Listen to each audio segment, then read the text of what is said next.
You don't want to know. Welcome to Turn Right Machine Works. My name is Keith. Today the name of the game is changing out wheel studs. And we have, this is the stock stud that comes into these rotors that we have, and we're going to be changing them out to this stud here. Now, of course, you know, this is a typical rotor here. I don't know if these are off of whatever, Corvette, Camaro, that's doesn't matter really. The main job is take these out, put these in. Alright, now you can't just always change these studs. The bores or the hole diameter are specific diameters for the knurled contact of each stud. Also, the studs that he wants us to put in here have a little extra travel than what the rotors allow. So we are going to make, actually we already have made, but we're going to deburr the ones that we've already cut. We have one that's deburred, and it's just a little collar that is going to sit right on there, and then it'll just hold up the back of the stud that much on the back side, and the amount that sticks through will appropriately be at the right height. And that's the name of the game. So we're going to get on to deburring the IDs of our other parts here, the other collars. And basically we're just holding them with a pair of channel locks and just breaking that edge right there, flipping it over and grabbing it again. Real nice to break that.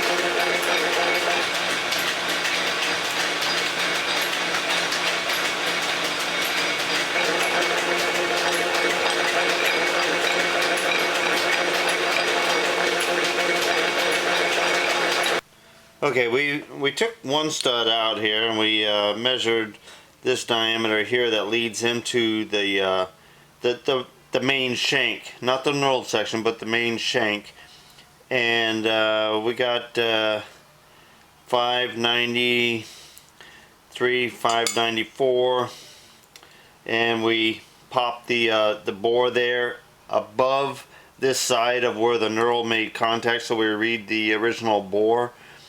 And we're like 603 or so. So we're right around 10 thousandths difference. The hole is 10 thousandths larger than the straight part of the shank on the stud. So what we did is we measured the diameter that we have on the new stud here, and we're like 604. So what we did is we purchased a straight chucking reamer at 0.614. Alright, we're going to set this up into the Bridgeport and the collet there, and we're going to finish. After we push these out, we're going to come in here and we're going to ream down through there and create a nice finish hole on all the holes, and then we're going to go ahead and we'll insert the backup collar spacer on the stud, and then we're going to assemble and push the studs into each hole. So let's go get these out.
I got this sitting on a wood board here because one thing, I don't want to scratch the rotor and all this surface moving this thing around on the either side would be fucking fun, I think. Alright, so we got this thing mounted on the board so that we can slide it around, not be scratching up the rotor, and keeping that damage down to minimum. And we're gonna go ahead and we got our chucking reamer. Now this is running about 80 RPMs here, the slowest that the Bridgeport has, and it's not a race. We just want to be able to get right in here and remove. It's actually only it's going 10,000ths larger than the other stud, but it's only removing like 7 or 8, I believe is what I figured we were removing here.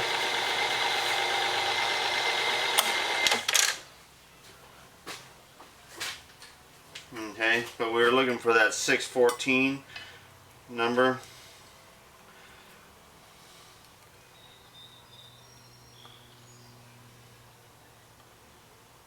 And 615 there.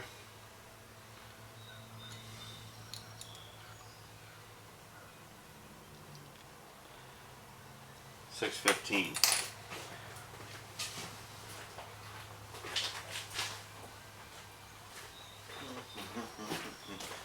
Alright. And the knurl is catching there. Alright. We're going to go ahead and we're going to knock the rest of these out here.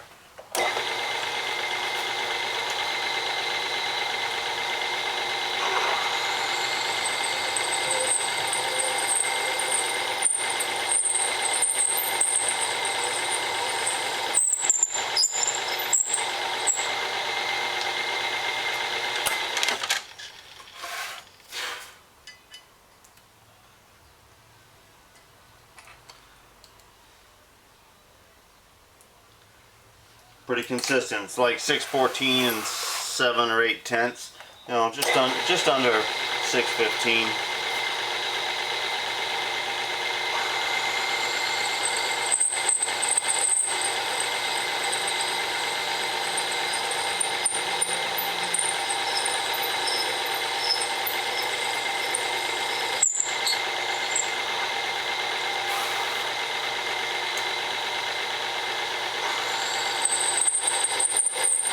We chose to do it this way here because we don't have an index or a super spacer with any ease of chucking on this and having any clearance to get in here with the tools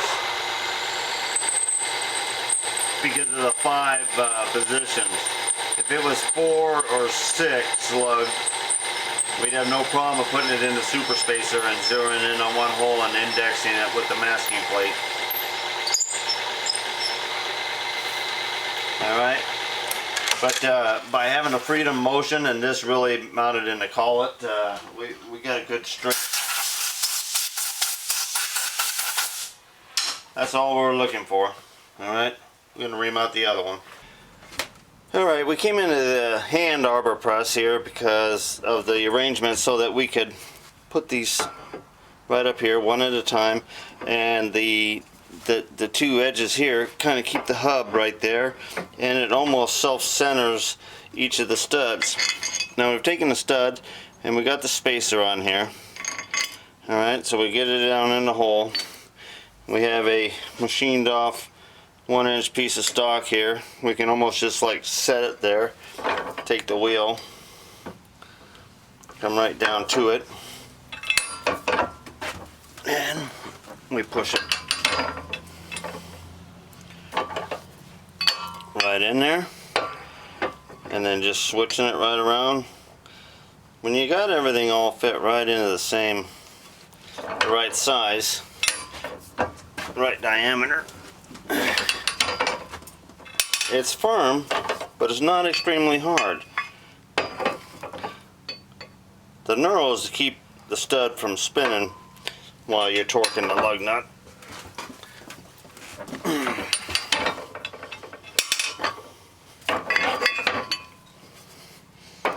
And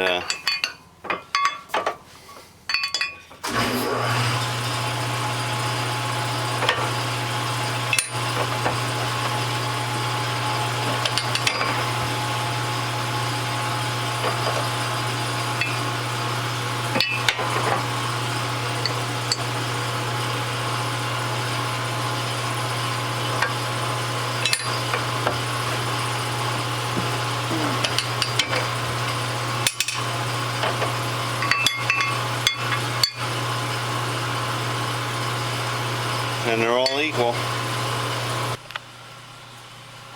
Well, there we got new studs in there, and you know, the studs, I don't know if he's going to want to keep them or what, but everything's all here, nothing's lost, nothing's damaged. We got one spare collar, just because we always want to make just one extra in case we have a mess up somewhere along the line. But they're ready to go. I'm going to give them a call and to get her done. It's a real simple job. Just got to make sure that you're working the right diameters.